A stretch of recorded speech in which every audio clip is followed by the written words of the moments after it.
दही उसकी बड़ी महिमा है। हाँ, दूध से ज्यादा दही की महिमा है। क्यों?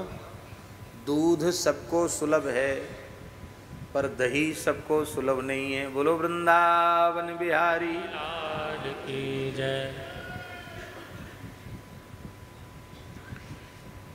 गधी के बच्चे भी दूध पीते हैं अपनी मैया को, पीते कि नहीं? गधी गधी गधे गधी इनको भी दूध सुलभ है। सूर्या के बच्चों को भी दूध सुलभ है, कुतिया के पिल्लों को दूध सुलभ है, मनुष्यों को भी सब कुछ सुलभ है। बचपन में सबने दूध पिया है। पर हम पूछते दही कौन को सुलभ है, और बेचारे दूसरी योनियों में पड़े हुए प्राणी वो दही नहीं खा सकते। उनको कहाँ दही, उन्हीं की मैया दूध जमा के दही निकाल के दही बना के नहीं दे सकती। तो ये हम लोगों का सौभाग्य है कि हम लोगों को दूध भी मिलता पीने को और दही भी मिलता है। किसकी कृपा से? जन्मदात्री माता की कृपा से भले ही ना मिले, पर जगत जननी जगत धात्री जगदम्बा गौ माता की कृपा से हमको दूध भी मिलता, हमको दही भी मिलता, हमको छाछ भी मिलती, हमको माखन भी मिलता और हमको घृत भी मिलता है। हमको पंचगव्य पंचामृत सब कुछ गौ माता की कृपा से प्राप्त होता है। हमारे भारतवर्ष की एक महान विभूति परम पूज्य प्रातः स्मरणीय साक्षात वेद मूर्ति, वेद वेदांग मूर्ति, अथवा हम कहें षडंग वेद मूर्ति, परम पूज्य प्रातः स्मरणीय अनंत श्री समलंकृत पूज्य श्री विंध्येश्वरी प्रसाद जी ब्रह्मचारी जी महाराज अयोध्या वाले, अभी उनका धामवास हुआ आश्विन शुक्ला षष्ठी को। माताजी अपने संपूर्ण जीवन में उन्होंने अंग्रेजी औषधि का स्पर्श नहीं किया। तब आप कहेंगे आयुर्वेदिक दवा का भी स्पर्श नहीं किया। क्यों? वो आयुर्वेद में स्वयं जड़ी बूटी अपने हाथ से जिसका संग्रह संचय करते, वो आवश्यकता पड़ने पर उसको लेते। वो फार्मेसी की बनी हुई या किसी की स्पर्श की हुई नहीं लेते।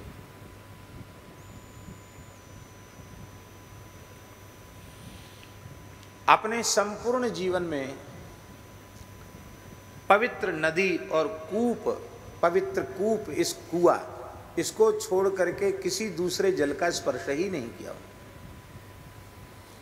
और ये बात सुनी हुई नहीं, ये बात देखी हुई बात है। आज से 20-25 वर्ष पहले तक ब्रह्मचारी जी का 1.5 महीने का केवल जल पर व्रत चलता था। कितना?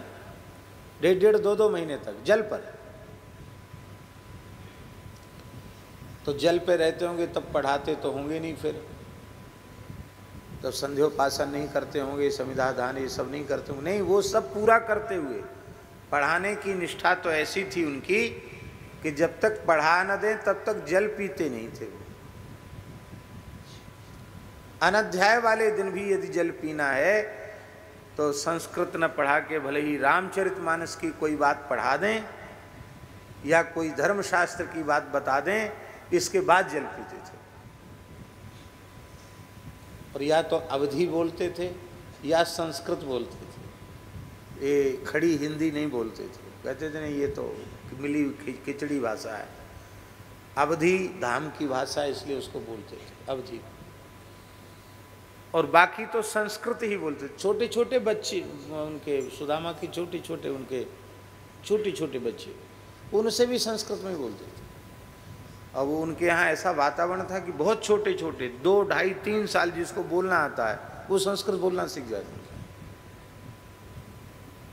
क्योंकि भाषा ही संस्कृत की है, तो कहाँ तक नहीं कोई बोले। हमारे भी 2 ब्रह्मचारी वहाँ उन्होंने अध्ययन किया ब्रह्मचारी जी से, और अंतिम क्षण तक उनकी सेवा का सौभाग्य उनको मिला। पंडित युवराज मिश्र, पंडित अंकित मिश्र दोनों को भेजा और श्रौत विषय का बहुत बढ़िया अध्ययन उन्होंने उनके चरणों में किया। दक्षिण भारत में भी जो अग्निहोत्री ब्राह्मण हैं, जो श्रौत इष्टियाँ करते थे, तो बिना ब्रह्मचारी जी की उपस्थिति के उनकी इष्टियाँ संपन्न नहीं होती थी। उन महापुरुषों ने आकर, उन ब्राह्मणों ने आकर हमसे कहा, महाराज जी वो तो बहुत विनम्र हैं, वस्तुतः उपलब्ध इस धरती पर हम लोगों के विचार से उनकी कोटि का कोई वेद वेदांग का विद्वान नहीं है। और कुछ विलक्षणता ऐसी थी कि जो विषय उन्होंने कभी पढ़े नहीं, सुने नहीं, उनके संबंध में भी कोई जिज्ञासा करे तो ऐसा उत्तर देते थे कि सुनने वाला चमत्कृत हो जाए। अब साइंस बायोलॉजी वगैरह तो उनको क्या पढ़ने का, उनका तो कोई प्रयोजन नहीं। अंग्रेजी जिस पुस्तक पर लिखी होती उसको छूते नहीं थे वो। पर इस प्रकार के विषयों पर भी कोई उनसे प्रश्न करे तो ऐसा उत्तर देते थे कि आश्चर्य में डाले हमारे। लगभग 45 वर्ष की आयु तक उन्होंने अध्ययन किया, 5 वर्ष की आयु से लेकर 45 वर्ष की आयु तक। और उतनी आयु तक पलाश दंड, मूंज की मेखला और एक लंगोटी पर रहे, न ओढ़ना, न कमर में, न ऊपर। अयोध्या से काशी जाते थे परीक्षा के लिए पैदल, अयोध्या जी से पैदल चले जाते थे काशी, नदी का आश्रय लेते। अद्भुत महापुरुष थे। हमारे पूज्य गुरुदेव भक्तमाली जी महाराज से उनका बहुत प्रेम था, और प्रेम भी वैसा था कि आरंभिक क्षण में महाराज जी ने भी उनको कुछ व्याकरण पढ़ाया था, तो महाराज जी के प्रति गुरु भाव उनको था और महाराज जी उनको अपना मित्र ही मानते थे। पर वो महाराज जी को गुरु रूप में ही स्वीकार करते थे, ब्रह्मचारी। हम महाराज जी हनुमानगढ़ी में पुजारी थे तो महाराज जी ने अपने पास ही उनको रखा था, महाराज जी के पास ही रहते थे। यहाँ में जड़खोर गोधाम में भी वे पधारे, अचर्रा गांव में भी पधारे शताब्दी महोत्सव में, यहाँ भी आए, गिरिराज जी भी आए, अच्छे महापुरुष थे। हम उनके चरणों में प्रणाम करते हैं। ऐसे महापुरुष भगवत संकल्प से आते हैं और बीज रूप में भगवान उनको सुरक्षित रखते हैं। तो हम दही के ऊपर बात उनकी याद आ गई, क्योंकि उन्होंने एक बात दही के ऊपर बताई थी, इसलिए उनका स्मरण हमने किया। अयोध्या जी में श्री करुणानिधान भवन में कथा चल रही थी दास की, और ब्रह्मचारी जी रोज सुनने आते थे समय से, और जब तक कथा होती तब तक अश्रुपात उनको होता रहता। आपने तो देखा ही कितना कोमल हृदय था उनका। तो कथा के बाद वो जहाँ दास का निवास, वहीं स्थान में ही निवास था, तो ऊपर चढ़ के पधारे ब्रह्मचारी, आदर किया, प्रणाम किया, बैठे।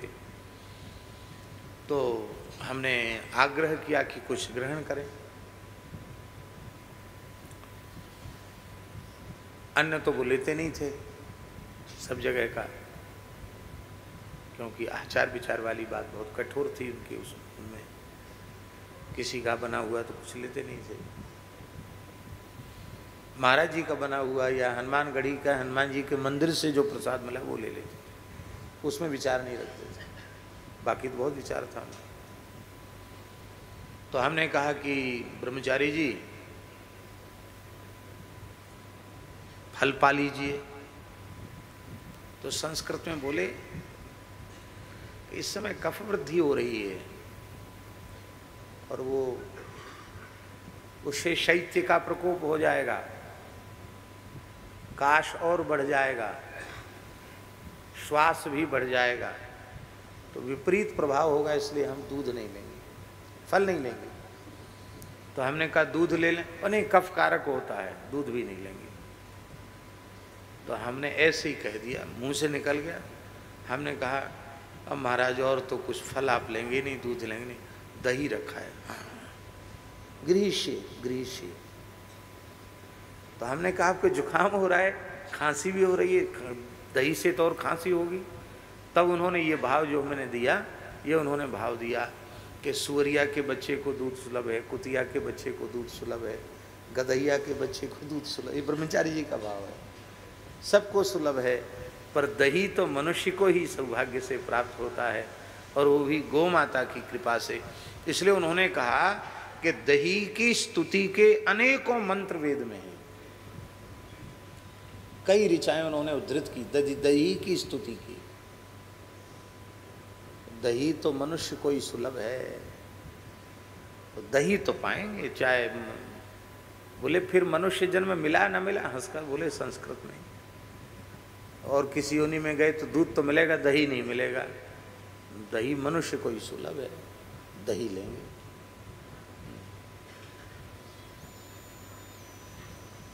फिर बोले कि गुड़ सहित लेंगे, मैंने गुड़ के साथ लेंगे तो गर्म रहेगा, फिर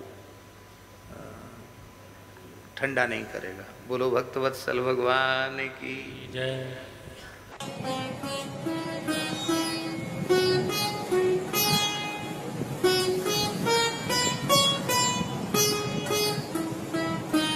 श्री सीताराम प्रतिदिन सत्संग एवं दर्शन के लिए श्री महाराज जी के ऑफिशियल चैनल को जरूर सब्सक्राइब करें।